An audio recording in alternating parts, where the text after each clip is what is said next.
আল্লাহ রাব্বুল আলামিন আমার জবান থেকে পবিত্র কুরআনুল কারীম ও হাদিস শরীফের এমন কিছু হক কথা, আমলের কথা, ইমানের কথা, কল্যাণের কথাগুলো বাহির করে দেন, যে কথা এই মজলিসে আলোচনা হলে আমলের জন্য, ইমান মজবুত হওয়ার জন্য উপকার হবে। সেই সব হক কথাগুলো আল্লাহ আমার জবান দিয়ে বাহির করে দিন, বলি আমিন। সম্মানিত মুসল্লিয়ান, আল্লাহ তৌফিক দান করলে আজ যে বিষয় নিয়ে আমরা কথা বলবো তা হচ্ছে এই দুনিয়া এবং পরকালে আল্লাহ রাব্বুল আলামিন কোন বান্দার প্রতি সন্তুষ্ট এবং ওই বান্দা কামিয়াব, এবং আমাদের প্রত্যেকের এই পথিক হওয়া উচিত। কোরআনুল কারীম ও হাদিস শরীফ থেকেই আমরা আলোচনা আসবো ইনশাআল্লাহ। সম্মানিত মুসল্লিয়ান, বিশ্বনবী সাল্লাল্লাহু আলাইহি ওয়াসাল্লাম হযরতে আব্দুর রহমান রাদিয়াল্লাহু তাআলা আনহুকে নবীজি বললেন, আব্দুর রহমান? কয়, জি হুজুর। কই, জান্নাতে যাওয়ার জন্য তুই কি এমন নেক আমল করেছিস যেটা দিয়ে তুই জান্নাতে যাইবি? কি আমল আছে তোর? হযরত আব্দুর রহমান বলল যে হুজুর,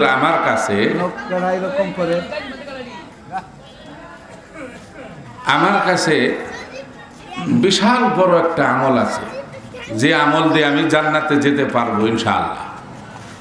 নবীজি বললেন, এই আমলটা তোর কি? কয়, আমি বিশ্ব নবীকে ভালোবাসি।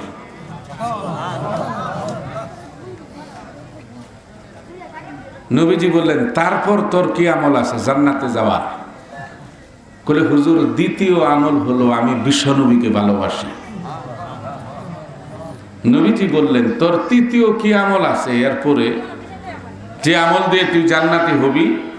কলে, হুজুর, তৃতীয় আমলটা হলো আমি বিশ্ব নবীকে ভালোবাসি। ইবনে মাজাহ শরীফের হাদিস। নবীজি বললেন, আব্দুর রহমান রে, তোর ওই ভালোবাসাটুকুনি জান্নাত পর্যন্ত পৌঁছাই দিবে। আজ আমরা যে দিক নিয়ে কথা বলবো, সেই বিশ্বনবী সাল্লাল্লাহু আলাইহি ওয়াসাল্লামের আদর্শ, আখলাক, চরিত্র, গুণ, এইগুলো যদি আমি আমার আমলের ভিতর সেট করতে পারি, ওই নবীর আখলাক চরিত্র আমার ভেতরে যদি নিয়ে আসতে পারি, তাহলে আল্লাহ আমার প্রতি সন্তুষ্ট হয়ে আমাকে জান্নাত দিবেন।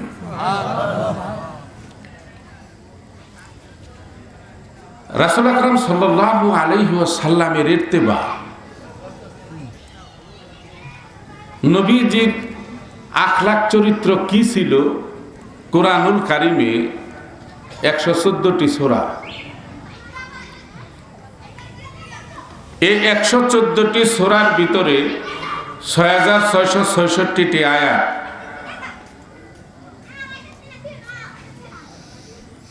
পিছনে কেউ কথা বললে ডিস্টার্ব হয়, কথা বলতে পারি না।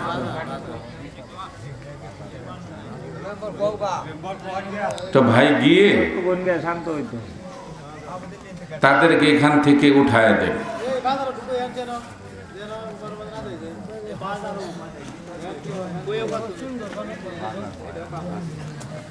সম্মানিত মুসল্লিয়ান, আল্লাহ রাব্বুল আলামিন 6666টি আয়াত নাজিল করেছেন। এই আয়াতে কারিমা দুটি বিষয় শুধু আল্লাহ কথা বলেছেন। পুরা 6666টি আয়াত দুটি বিষয় নিয়ে আল্লাহ কথা বলেছেন। যেমন মক্কার জিন্দেগিতে নবীজির কাছে যে আয়াতে কারিমাগুলি নাজিল হতো, এই সব মক্কার আয়াতগুলি হচ্ছে ঈমানের উপরে আল্লাহ নাজিল করেছেন।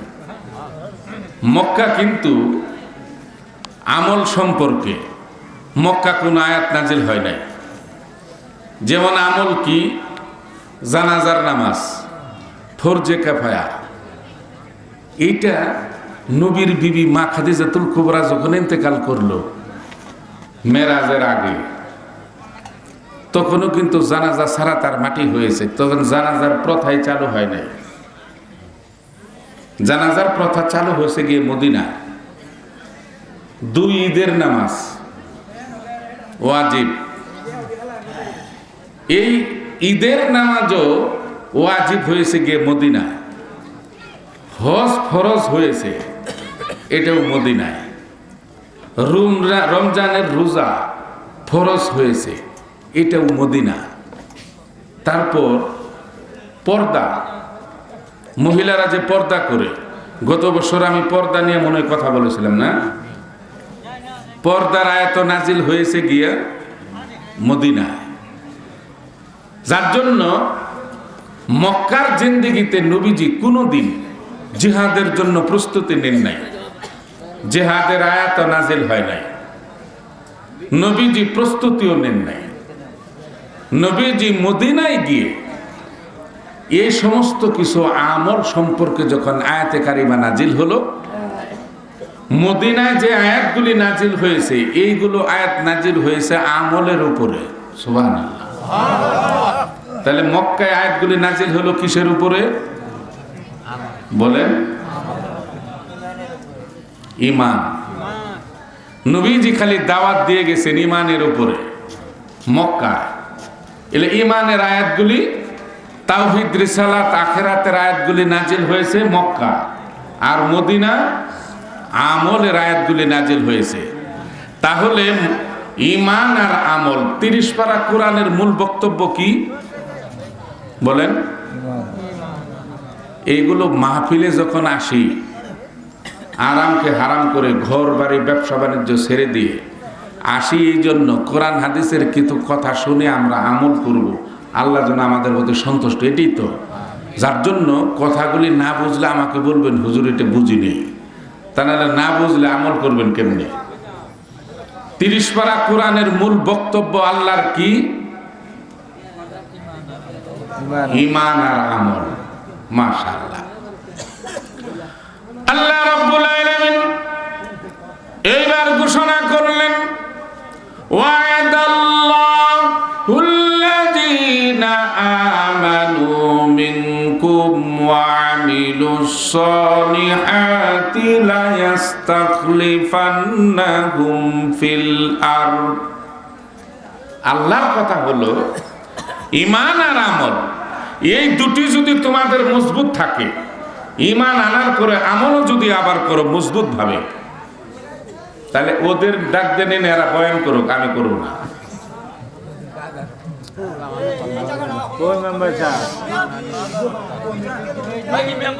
আমার ডিস্টার্ব হয়, কথা বলতে পারি না। এগুলো হলো বেয়াদব পোলাপান।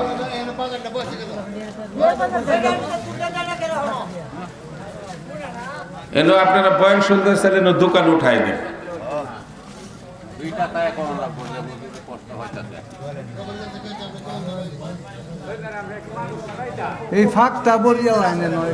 তার কারণ হলো কোরআনের তাফসীর যখন শুরু হয়, দুনিয়াদারি সব কথা হারাম।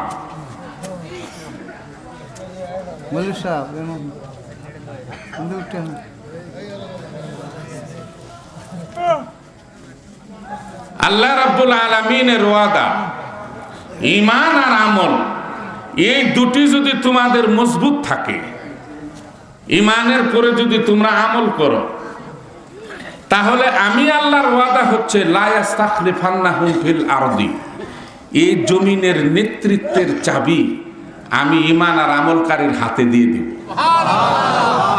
দেখছেন, শর্ত লাগাইছে 2টা, ঈমান আনার পরে আমল করতে হবে। এখন পৃথিবী শাসন করে কি? আমলদারি লোক নাকি বেআমলদারি? বেআমলদারি। এই যে আপনার মুসলমান যে সারা পৃথিবীতে আপনার কদমে কদমে হোঁচট খাচ্ছে, নির্যাতিত হচ্ছে, আর আমরা এখান থেকে দোয়া করি, হায় আল্লাহ তুমি ওদের কাফের মুশরিকদের ধ্বংস করে দাও, এদেরকে সাইজ করে দাও, এরা যেন নিষ্পাসিত হয়ে যায়, মুসলমানদেরকে আল্লাহ সাহায্য করো। কেমনে করবে মুসলমানকে সাহায্য? কিসের জন্য করবে? কারণটা কি? আপনি আমি আল্লাহর জন্য কি করছি? হাফেজ, কারি, আলেম এরা ব্যতীত যদি এখন বলি একটা লোক উঠে আয়াতুল কুরসিটা সহি করে শুদ্ধ করে তেলাওয়াত করুন, কঠিন হয়ে যাবে না? তাহলে কি করলাম আল্লাহর জন্য? আমি মুসলমান হয়ে কি করলাম? এখনো যদি বলি সূরা ফাতিহাটা সহি করে শুদ্ধ করে তেলাওয়াত করেন, কবরে যদি ফেরেশতা বলে যে সহি করে ফাতিহাটা তুই পড়তে পারলেই তোর কবর আযাব মাফ, কই? এটা তো সম্ভব হচ্ছে না। তাহলে কি করলাম?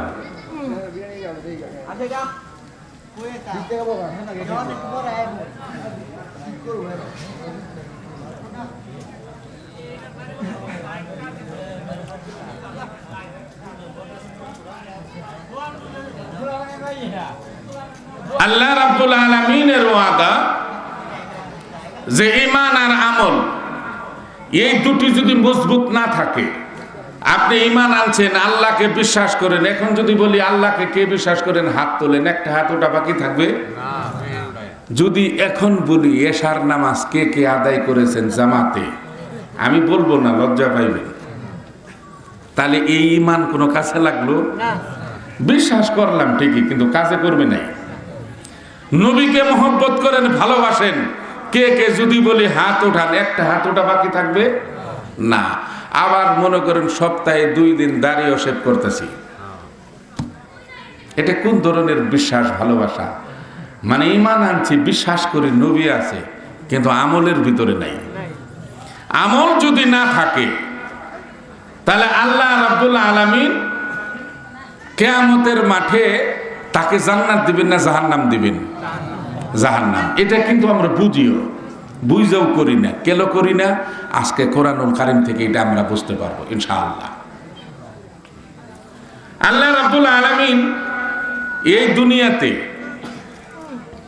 3টা দলের কথা উল্লেখ করেছেন কোরআনুল কারীমে। দল থাকবে কয়টা? 3টা। এখন কয়টা? এখন দেখবেন 5 জন 10 জন মৌলানা মিলে একটা দল খাড়া করায় ফেলায়। হুজুরদের কথা আগে কইলাম, যতগুলি দল হুজুরদের ভিতরে আছে অতগুলি দল কাফের মুশরিকের ভিতরেও নাই, ঠিক না?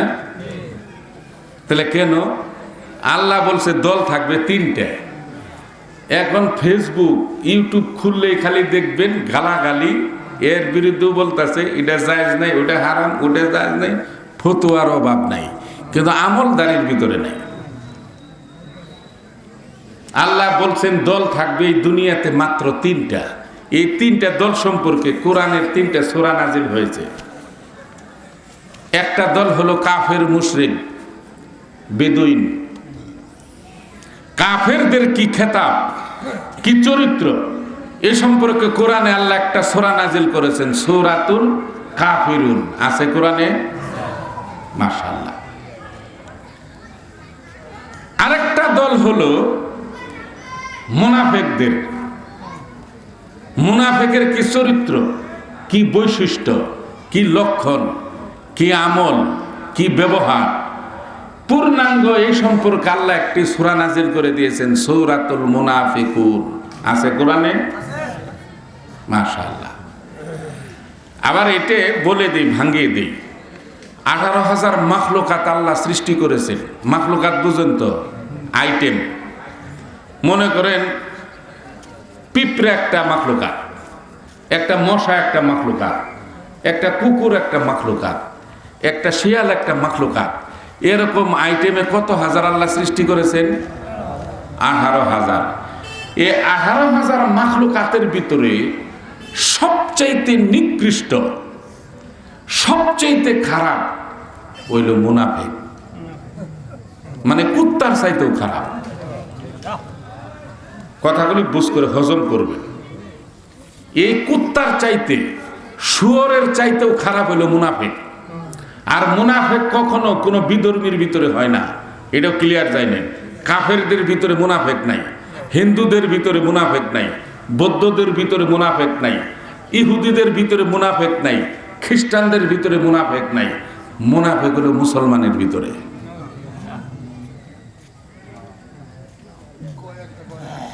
মুনাফেক কাদের ভিতরে? মুসলমানের ভিতরে। মুনাফেকের লক্ষণ কি? মুনাফেকের লক্ষণ হইল তার কথা আর কাজে এক না। ঘুরে এক কথা, বাহিরে আরেক কথা, বক্তব্যের ভিতরে এক কথা, বাহিরে আরেক কথা, বিবির সাথে এক কথা, আরেকজনের সাথে আরেক কথা। কথা আর কাজে যার মিল নাই, এতগুলি যদি বাংলায় আমি বিশ্লেষণ করি তাহলে আপনি বুঝাইতে সহজ হবে, কিন্তু বাকি কথাগুলো বলতে পারবো না। এক কথাই বুঝে নিয়ে, কথা আর কাজে আপনি কার উম্মত? বুজুরে কোন উম্মত কার? আল্লাহর না, আল্লাহর বান্দা উম্মত রাসূল আকরাম সাল্লাল্লাহু আলাইহি সাল্লাম বিশ্বনবী। ঠিক, এখন বিশ্বনবী ঘোষণা দিয়েছেন যে আল্লাহ এবং আমার উম্মত যে আমাকে নবী বলে আর আমার সৃষ্টিকর্তা আল্লাহকে স্বীকার করবে, যে কালেমাটা পড়ে ফেলবে লা ইলাহা ইল্লাল্লাহু মুহাম্মাদুর রাসূলুল্লাহ সাল্লাল্লাহু আলাইহি সাল্লাম, এই কালেমাটা পড়ার সাথে সাথে ওই ব্যক্তির জন্য আমার আমিত্ব বলতে আর কিছু নাই। আপনি যে একটা শক্তিশালী, একটা শিক্ষিত, একটা হেডামওয়ালা, একজন সম্পদশালী, একজন জ্ঞানী, এই আমি একটা কিছু, এই আমি বলতে কালেমা পড়ার পরে আর তার কোনো শব্দ থাকবে না। আমি কিচ্ছু না, আমি একটা মাখলুক, আল্লাহর বান্দা।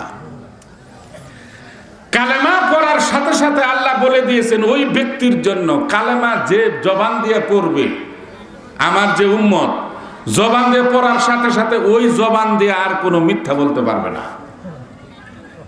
কারণ এই জবান দিয়ে তো আপনি কালেমা ঘোষণা করে দিয়েছেন, এই জবান দিয়ে আর একটা মিথ্যা বলা যাবে না, এই জবান দিয়ে হারাম ঢোকানো যাবে না, এই জবান দিয়ে কারো গীবত করা যাবে না, এই জবান দিয়ে কাউকে গালি দেওয়া যাবে না, এই জবান দিয়ে আপনার গীবত শেকায়েত করা যাবে না। এই জবান এবং এই হাত পা দ্বারা সমাজের কোনো মানুষ, দেশের কোনো মানুষ, পৃথিবীর কোনো মানুষ আশঙ্কা মুক্ত, ক্ষতিগ্রস্ত হবে না, যেহেতু আপনি কালেমা ঘোষণা করে দিয়েছেন। এর লক্ষণ কি? কালেমা ঘোষণার সাথে সাথে নবীজি যখন মদিনায় গেলেন, মদিনায় যাওয়ার পরে খুব অভাব দেখা দিল সাহাবীদের ভিতরে। অভাব দেখার পরে নবীজি হজরতে আমিরুল মুমিনিন উমর রাদিয়াল্লাহু তাআলা আনহুকে বললেন যে উমর, দেখো তো মদিনার বুকে সম্পদশালী কে আছে, তার কাছ থেকে কিছু টাকা যদি ধার নেওয়া যায়। খোঁজ লাগালেন,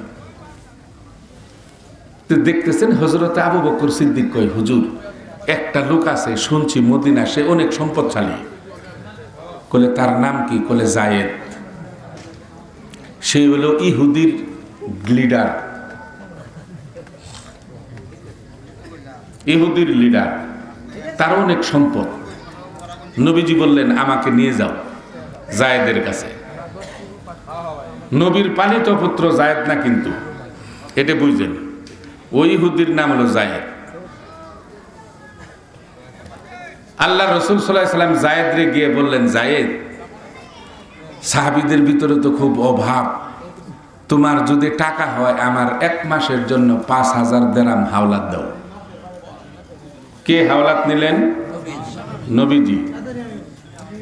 তো এরকম একটা সুযোগ জায়েদের মনের অনেক দিনের আকাঙ্ক্ষা, যে নবীকে একটা বিপদে ফেলানোর জন্য, নবীর কাছে নবীকে মানে গালিগালাজ করবে, অপমান করবে, লাঞ্ছনা করবে, এই জায়েদ এরকম একটা সুযোগ খুঁজছিল।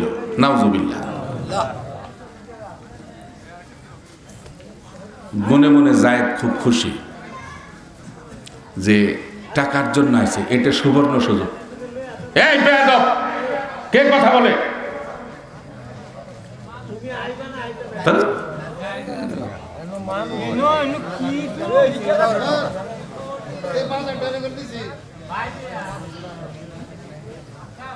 ইসমাইল ভাই একটু এদিকে আয়ুন কেন থাকলে হইব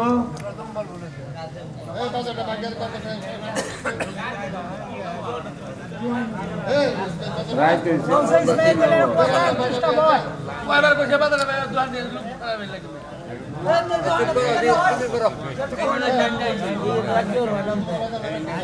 বসেন, আপনারা কথা বলেন।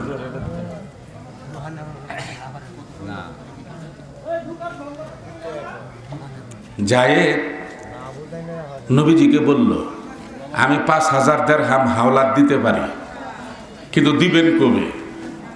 বলে আমাকে 1 মাসের সময় দাও, 30 দিন, 1 মাস পরে ইনশাল্লাহ তোমার টাকা দিয়ে দিব। বলে ঠিক আছে, আমি রাজি, দিয়ে দিলাম। কয় দিনের সময় দিলেন? 1 মাস। পরের দিন নবীজি মসজিদের নববীর সামনে আমিরুল মুমিনিন উমর রাদিয়াল্লাহু তাআলা আনহুর সাথে, আবু বকর সিদ্দিকর সাথে নবীজি কথা বলতেছেন। গিয়ে সাইরে জায়েদে কয়, মোহাম্মদ আমার টাকাটি দেও। সময় দিছিলেন কয় দিন? 30 দিন। নবীজি বললেন, জায়েদ তুমি তো আমাকে 1 মাস সময় দিয়েছ, গতকাল নিলাম টাকা, আজকেই টাকা চাচ্ছ, আমি কোথা থেকে দিব? আমি তো এখন দিতে পারবো না, 1 মাস টাইম আছে। জায়েদে যে সমস্ত ভাষায় নবীকে গালিগালাজ করলো, এটা আপনার আমার মুখ দিয়ে আসবে না। কারণ ও তো এরকমই একটা সুযোগ খুঁজছিল যে নবীজিকে অপমান করবে। খালি বলল, টাকা নিতে পারছো, লজ্জা নাই, শরম নাই, টাকা দিতে পারো না, হাওলাতি টাকা। নবীজি শুধু একটা কথাই বলতেছে, জায়েদ তুমি তোমাকে 1 মাস সময় দিয়েছ, আমি 1 মাসের ভেতরেই তোমার টাকাটি দিয়ে দিব। বলে আমাকে এক্ষণ দিতে হবে। নবীজি কিন্তু বসে আছে। আগে দেখছিলেন না, স্যার তো মনে হয়, অবশ্যই মনে আছে, একটা গামছা বাহির হয়েছিল। গামছা মানে এই মাফলার, ওই 80 টাকা করে বিক্রি করতো, যে খুব খুব অনেকেই ওই মাফলারটা কিনে এরকম করে দিয়ে রাখতাম, মনে আছে? নবীজির গলাতে একটা গামছা ছিল। যখন বসে আছে, নবীজি বলতেছে, আমি তোমার টাকা আজকে কোত্থেকে দিব? আমার তো 1 মাস সময় আছে। এক পর্যায়ে আবু বকর উমর রাদিয়াল্লাহু তাআলা কিন্তু 2 জন দাঁড়ানো। এই জায়েদে গিয়া নবীজির গামছা ধরে একটা টান মারলো, মানে ফেলে দিল নবীজিকে। ফেলে দিলে গামছা দিয়ে একটা টান দিয়েছে। তাফসীরের কিতাব আছে, নবীজির গলার ভিতরে রক্ত জমাট হয়ে গেছে, কান দিয়ে ফেলে দিয়েছে জমিনের ভিতরে। আল্লাহর নবীর এই হালত দেখে আমিরুল মুমিনিন হযরত উমর রাদিয়াল্লাহু তাআলা আনহু নিজেকে আর কন্ট্রোল করতে পারলেন না। জায়েদকে গিয়া একটা থাপ্পড় লাগাই দিলেন। তোর এত বড় সাহস, এত বড় কলিজা, আমি উমর দুনিয়ার ভিতরে জীবিত থাকতে তুই বিশ্ব নবীকে আঘাত করবি? আল্লাহর নবী তাকায় দেখলেন আমিরুল মুমিনিন হযরত উমর রাদিয়াল্লাহু আনহু তরবারি বাহির করতেছে, জায়েদকে দ্বিখণ্ডিত করে দিবে। আল্লাহর নবী বুঝতে পেরে আমিরুল মুমিনিন হযরত উমর রাদিয়াল্লাহু তাআলা আনহুকে ধমক দিয়ে বলেন, এই উমর থামো, কি করতেছ? উনি বলতে পারে উনি পাওনাদার, উনি আমার কাছে টাকা পায়, আমি দিতে পারি না, এটা আমার ব্যর্থতা, তার কোনো দোষ নাই, তুমি তাকে কিচ্ছু করবে না। ব্যবহার কাকে বলে? আমি যার জন্য এই আলোচনাটা তুলে ধরলাম, যে ধৈর্য এবং সবুর আমল কাকে বলে। এই উমর, তুমি তাকে ছেড়ে দাও, জায়েদকে, কারণ জায়েদের সে টাকা আমি দিতে পারি নাই, সে আমার কাছে পায়, সে পাওনাদার, ভালো মন্দ বলতেই পারে। হযরত আমিরুল মুমিনিন বললেন, ইয়া রাসূলুল্লাহ, তাই বলে আপনাকে অপমান করবে আমার চোখের সামনে, এটা তো আমি সহ্য করব না, বলে তুমি সহ্য না করতে পারো, তুমি এখান থেকে বিদায় হয়ে যাও। আমিরুল মুমিনিন নিচের দিক তাকায় রইল। যায়েদ কিন্তু আর কিছু বলে না। নবীজি উমর রাদিয়াল্লাহু তাআলা আনহুকে বললেন, তুমি যদি কিছু করতেই চাও, তোমার নবীকে ভালোবেসে থাকো, তাহলে যদি পারো যায়েদের পাওনা টাকাটা পরিশোধ করে দাও। হযরত আমিরুল মুমিনিন বলতেছে, ইয়া রাসূলুল্লাহ, আমি গতকাল আমার নতুন বাগান থেকে আমি খেজুর পেরেছি, অনেকগুলি খেজুর আছে, ৫,০০০ দিরহামের উপরে টাকা হবে আমার খেজুর। বলে পারলে তার খেজুর দিয়ে তার টাকা শোধ করে দাও। হযরত আমিরুল মুমিনিন যখন ওই ইহুদি যায়েদকে নিয়ে উমরের বাড়িতে যাচ্ছে, কয়েক কদম যাওয়ার পরে পিছন দিক থেকে টাইনে কয়, এই উমর শোনো। নবীজি বললেন, বলে তুমি তাকে ৫,০০০ দিরহামের খেজুর দিবা, দেওয়ার পরে আরো ১ মণ খেজুর তুমি বেশি করে দিবা।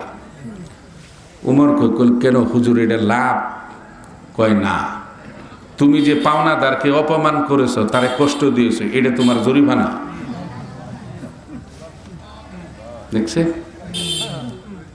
আর আমাদের পাওনাদার নামাজ পড়ি ৫ ওয়াক্ত ঠিকই, হজও করে আসছি, বলে ভাই আমাকে ৫,০০০ টাকা দেন, শুক্রবারে দিয়ে দেবো ইনশাআল্লাহ। কতবার যাইতেছে আইতেছে, কিন্তু শুক্রবার আর আসে না।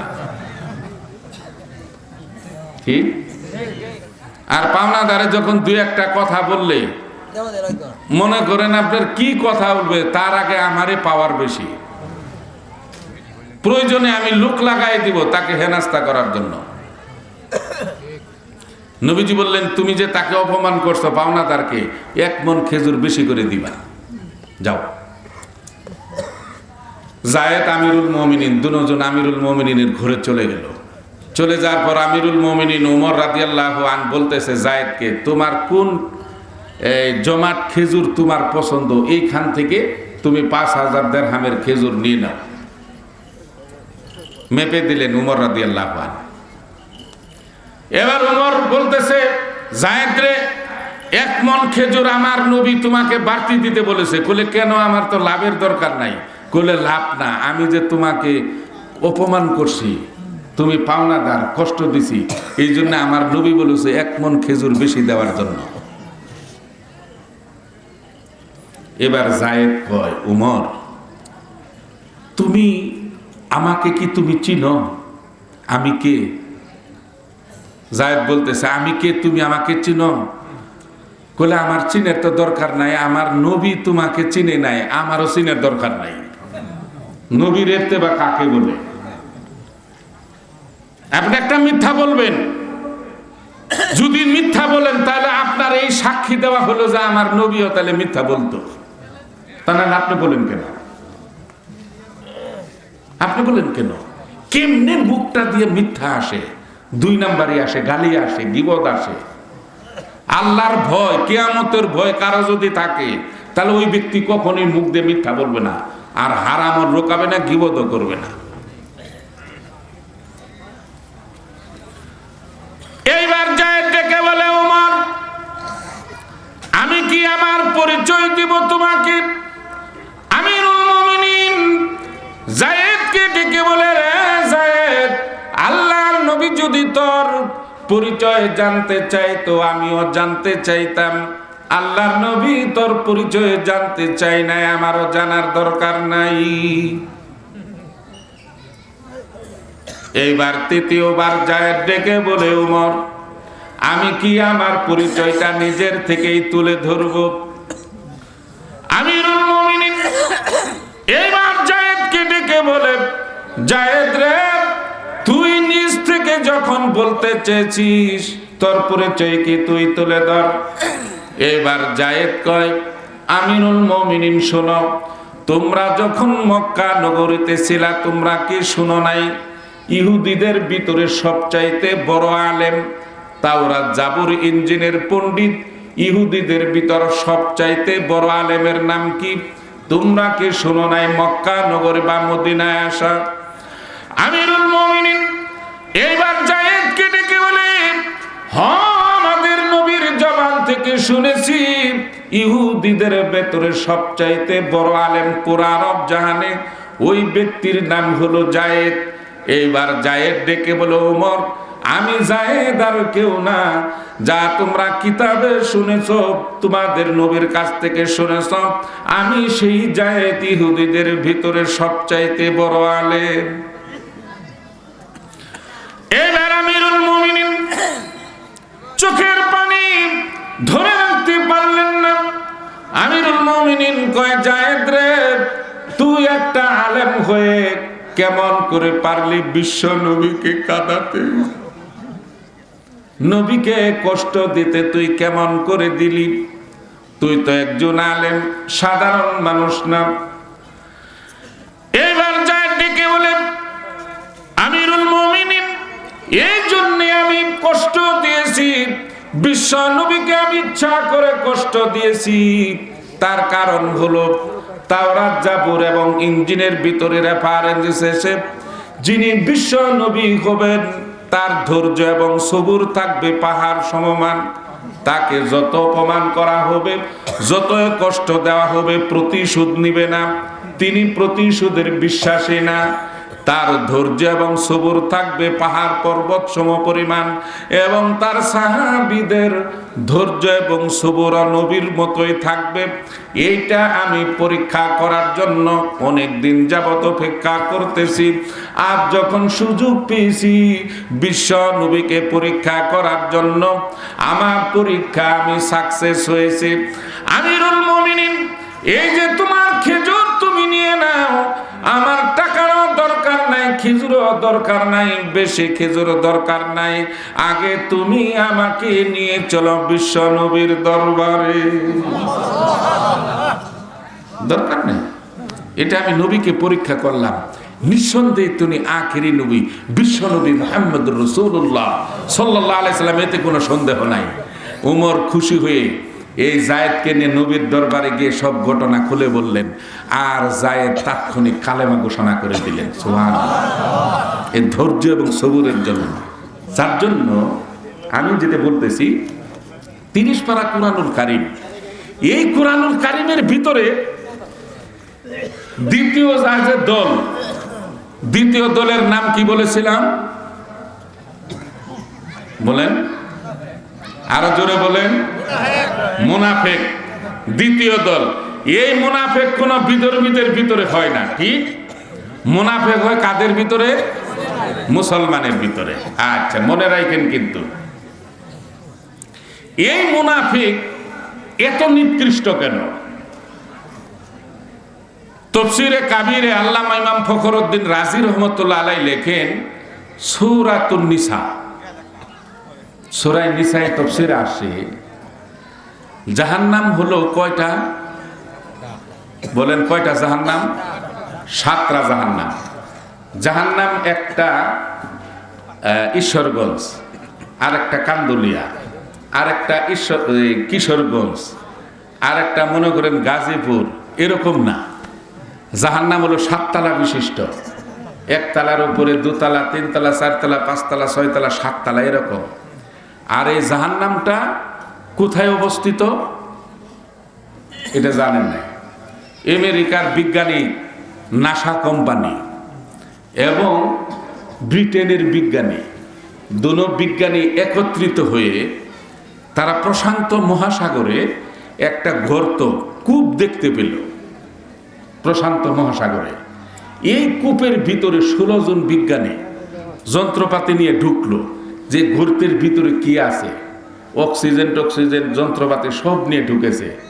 ঢোকার পরে তারা যাইতে যাইতে যাইতে যাইতে 11 কিলোমিটার পর্যন্ত নিচে গেছে। কত কিলো? 11 কিলো। 11 কিলো নিচে গিয়ে বিশাল একটা পাথরের আবরণ পেল, বিশাল একটা পাথর। আর ওই পাথরের ভিতরে তার কাছে তাপমাত্রা ছিল 7000 ডিগ্রি সেলসিয়াস। ওই পাথরের, এই যে লোহা না, এটা এই লোহা গলতে, লোহা পানি হইতে 2200 ডিগ্রি সেলসিয়াস তাপমাত্রা লাগে, তাহলে লোহাও পানি হয়ে যাবে, গলে যাবে। আর পাথরের ভিতরে তাপমাত্রা কত? 7,000 ডিগ্রি। এবং এই সূর্যের তাপমাত্রা কত ডিগ্রি জানেন? না, সূর্যের তাপমাত্রা হলো 30 কোটি ডিগ্রি সেলসিয়াস। 30 কোটি। আর 11 কিলোমিটার নিচে পাথরের আবরণের ভিতরে যে তাপমাত্রা পাওয়া গেল কত হাজার? 7,000। তখন এই 16 জন বিজ্ঞানী তারা ড্রিল মেশিন ব্যবহার করলো, দেখি পাথরের ভিতরে কি আছে, তারা ওইটা দেখবে বিজ্ঞানীরা। যখনই ড্রিল মেশিন চালু করে দিল, চালু করে দেওয়ার সাথে সাথে পাথরের ভিতর থেকে কান্নার রুরাজারি আওয়াজ শুরু হয়ে গেল। বাঁচাও, মরে গেলাম, পড়ে গেলাম, আল্লাহ বাবা মা, আল্লাহ বাঁচাও, আল্লাহ বাঁচাও, চিৎকার করতেছে পাথরের ভিতরে। মরে গেলাম, পড়ে গেলাম, ছাই হয়ে গেলাম। বিজ্ঞানীরা কিছুক্ষণ স্তব্ধ হয়ে গেল, কে এই পাথরের ভিতরে কান্নাকাটি করে এত কোলাহল। কিছুক্ষণ পরে তারা আবার ড্রিল মেশিন ঢুকাইল। ঢুকানোর পরে দেখে যে ড্রিল মেশিন ঢুকাইলেই ওই আওয়াজটা চলে আসে। দ্বিতীয়বার এই আওয়াজ শুই না ভয়ে সাথে 3 জন বিজ্ঞানী সেইখানে মারা গেল হার্ট ফেল হয়ে। 13 জন ফেরত আসলো। 13 জন ফেরত আসার পর এই দৃশ্য দেখে তারা কোরআন রিসার্চ শুরু করে দিল। ইহুদিরা যে এটা কি, তারা কোরআন পড়ে তারা রিসার্চ করতে আপনার সাকসেস হলো। তারা বুঝতে পারলো যে কোরআনুল কারিমে যে আল্লাহ বলেছেন যে মানুষ মৃত্যুর পরে 2টা জায়গা তার রূহ থাকবে, এক হলো ইল্লিন আর একটা হলো সিজ্জিন। এই সিজ্জিন জাহান্নামের যে শাস্তি, এটাই সে পাথরের ভিতরে সিজ্জিন, আল্লাহর সিজ্জিন, জাহান্নামের আওয়াজ। এই সিজ্জিন আর ইল্লিন হলো সপ্তম আকাশের উপরে। এইটা দেখে রিসার্চ করে সাথে সাথে 4 জন বিজ্ঞানী কালেমা পড়ে মুসলমান হয়ে গেল। এরপর আরো বহুবার তাদেরকে যেতে বলেছে বিজ্ঞানী, সেইখানে আর কেউ ভয়ে যায় নাই। এই যে পাথরের আবরণ, এই পাথরের আবরণ যে জাহান্নাম, ওই জাহান্নামটার নাম হলো হাবিয়া। এই যত জাহান্নাম আছে সবচাইতে নিম্নমানের জাহান্নাম হলো হাবিয়া। সবার নিচে 7ম তালা যে জাহান্নামটা, এটার ভিতরে যা শাস্তি, তার নিচেরটা 6 তালা 70 গুণ শাস্তি বেশি। তার নিচে শাস্তিটা 3য় জাহান্নামটা 70 দুগুণে 140 গুণ শাস্তি বেশি। 4ম 5ম নাম্বার যে জাহান্নামটা, এরকম করে যত তালা নিচে নামবে 70 গুণ বেশি। সবার নিচে হইল হাবিয়া। তাহলে আপনার হাবিয়া জাহান্নাম 7 7 49, প্রায় 490 গুণ শাস্তি বেশি। ঠিক এই হাবিয়ার ভিতরে, এই হাবিয়া জাহান্নামের ভিতরে আল্লাহ তাআলা হাবিয়া জাহান্নামটা যে বানাইছেন কি মাল মেট্রেস দিয়ে জানেন? এখানে গরম রক্ত, পুষ, ফুটন্ত পানি, বিষাক্ত বিষাক্ত পোকামাকড়, সাপ, বিচ্ছু, এইগুলো দিয়ে জাহান্নামটা ভরে রেখেছে। এই জাহান্নামের একটা কোণা নবীজি মেরাজে এই দৃশ্যটা দেখেছেন। একটা লেকড়ার 1 ইঞ্চি লেকড়া টানানো আছে জাহান্নামের উপরে। তো নবীজি যখন জাহান্নাম পরিদর্শন করে এই লেকড়ার কথা জিব্রাইলকে যখন বলল, এই লেকড়াটা কিসের? জিব্রাইল কই হুজুর, এই লেকড়ার একটা সুতা, 1 ইঞ্চি লেকড়ার সুতা, পৃথিবীর কোন পাহাড়ের উপরে যদি এই সুতাটা রাখা হতো, এই সুতাটার দুর্গন্ধে পৃথিবীতে কত জীব জানোয়ার আছে মরে গলে পচে সুটকি হয়ে যেত এর দুর্গন্ধে। এটাও হাবিয়া জাহান্নামে। এই হাবিয়া জাহান্নামে বিশেষ আযাবের জন্য আল্লাহ 2টা জিনিস বানাইছেন, একটা হলো বিচ্ছু আর একটা হলো সাপ। তাফসিরে কাবিরে আসে, এই বিচ্ছুটা যখন কোনো জাহান্নামীকে একবার দংশন করবে, জাহান্নামের ভিতরে 1000 বছর ব্যথার যন্ত্রণা চিৎকার পারবে আর গড়াগড়ি পারবে। এই বিচ্ছুটা সবাইকে কামড়াবে না। বলবো কাকে কামড়াবে? বলবো, মন খারাপ করবেন না তো। যাক, এই বিচ্ছুটা বেছে বেছে কামড়াবে দুনিয়াতে যারা সুদে টাকা লাগাইতো, যারা সুদ খাইতো। এখন খাবেন কি খাবেন না এটা আপনাদের ব্যাপার। যদি সহ্য হয় খাবেন, আর যদি ভয় লাগে তাহলে খাবেন না। এখানে আরেকটা কথা আছে, যারা সুদ এবং ঘুষ খায়, এরা মুসলমান না। কেন মুসলমান না জানেন?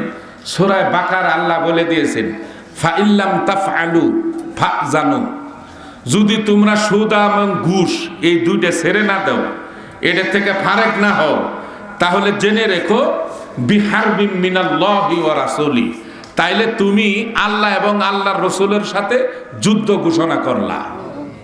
আল কোরআন। তাইলে আল্লাহর সাথে কোনো মুমিন বান্দা কি যুদ্ধ করবে? রসুলের সাথে কি কোনো মুমিন ইমানদার ব্যক্তি যুদ্ধ করবে? তাহলে তার ইমানত্ব থাকবে না। যার জন্য সুদ আর ঘুষ এটা এমন ভাবে আল্লাহ নিষেধ করে দিয়েছেন, ওই বিচ্ছুটা তাকে দংশন করবে। আর একটা সাপ সৃষ্টি করছেন, ওই সাপটার 3টা কালার, কালো, লাল, আর হলো সাফারি কিছু পোশাক আছে না আপনার, মনে করেন সাফা পোশাক, এরকম চক্রা বকরা সাপের গায়ে। এই সাপটা চিকন থাকবে, আর এই সাপের বড় 2টি দাঁত আছে। ওই সাপের তাফসীরের কিতাবে আসছে, ওই সাপ যদি পৃথিবীর কোনো জায়গা একটু থুতু নিক্ষেপ করত, তাহলে কিয়ামত হয়ে যেত, তবু সেখানে গাছরা জন্মাইতো না, মাটি পুড়ে যেত। ওই সাপে দংশন করবে দাঁত 2টি দিয়া। কাদেরকে বলবো? কষ্ট পাবেন না তো? এই সাপটায় কামড়ায় ধরবে যারা দুনিয়াতে ওয়ারিশ ঠকাইতো, যারা ভাইয়ের সম্পদ, বইনের সম্পদ, ফুফুর সম্পদ এগুলো গ্রাস করত, আত্মসাৎ করত, এদেরকে বেছে বেছে গ্রাস করবে যে তোর দুনিয়ার এই ওয়ারিশের সম্পদ আমি। এখন আপনি ওয়ারিশ ঠকাইবেন কি ঠকাইবেন এটা আপনার কাছে ছেড়ে দিলাম। ঠিক? এই হাবিয়া জাহান্নামে যত প্রকার শাস্তি, এর চাইতে 70 গুণ আরো শাস্তি বেশি। হাবিয়া জাহান্নামের ভিতরে একটা লোহার সিন্দুক আছে, তাফসীরের কিতাবে লিখছে।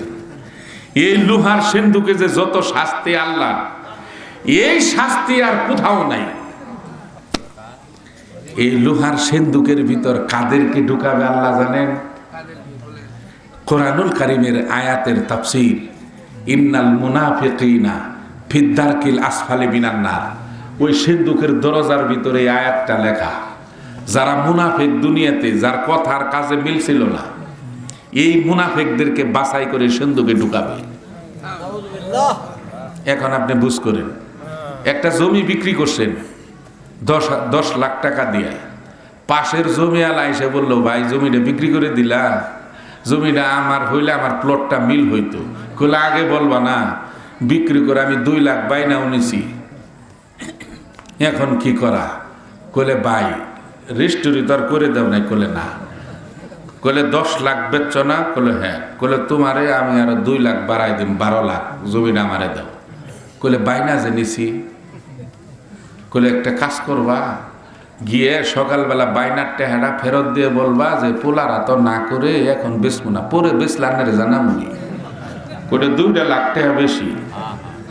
তো এই বেটাও মনে করি মসজিদে 5 ওয়াক্ত নামাজও করে উমরাও করে আসছে রমজানে। সে চিন্তা করলো, আমি তো একটা বেটার টেহা মাইরা খাইলাম না, টেহা তো ফেরত দিয়ে দিন, 2 লাখ টাকা বেশি। এই 2 লাখ টাকা দিয়ে আমি 2 বিঘা জমিও বন্ধক রাখাম। কারা 10 টাকা দেয়, টাকা তো 2 লাখ। রাত্রে নিয়ত করে সকালবেলা গিয়া বাইনার টেহাটা ফেরত দিয়ে দিলেন। গিয়ে বললেন পোলারা না করে বেচতে চাইছিলাম ভাই, মনে কিছু